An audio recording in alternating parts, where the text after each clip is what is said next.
Hey, welcome everyone. And this is group presentation 2 on trapping. My name is Jordan and my fellow presenters are Cassidy and Leela. So my subtopic that I chose was on pitfall traps. If I can.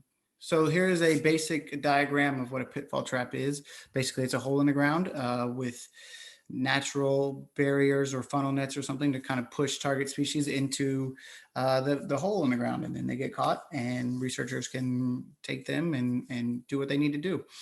The two studies that I chose to examine, the first one was on the efficiency of those pitfall traps, and then the mortality associated with that for non-target species.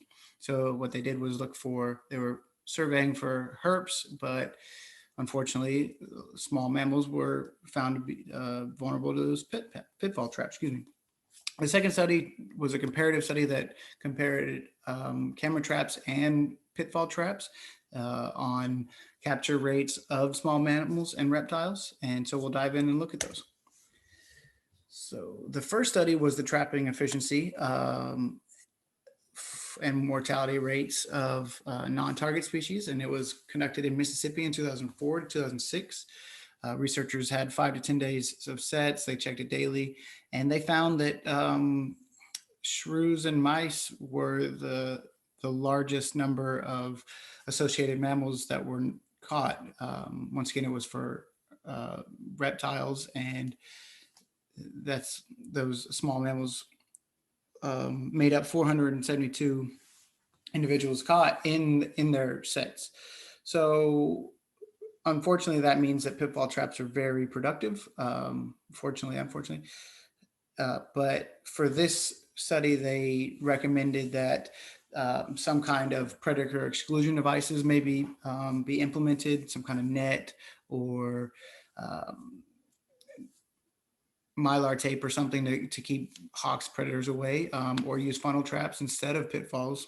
And then, but unfortunately for the small mammals in this case, they understood those risks and then said that it's not it doesn't warrant changing their study type. So sorry, small mammals for here. But what they did understand is that conducting more research on methods to reduce mortality is important. And that's how we'll follow in the next article.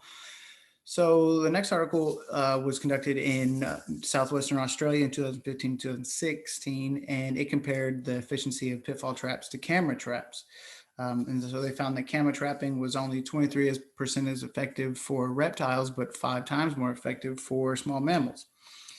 This is, due in large part that small skinks or salamanders are just too small for cameras to either pick up, or they're indistinguishable on the photo. So some downfalls of camera traps is that there could be technical issues. At any point, batteries could run out and you have nothing to do with them. Some animals can detect the sound of the photo lens or the heat radiating off of it.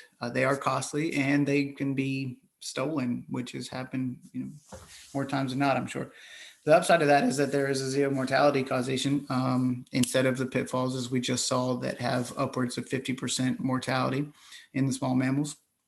And so the takeaway for these two studies is that using camera traps in conjunction with pitfall traps or funnel nets or something similar could be the best way to manage or to obtain community composition. So yeah, these are my two citations right here, and I'll go ahead and pass you off to my next presenter. Thank you.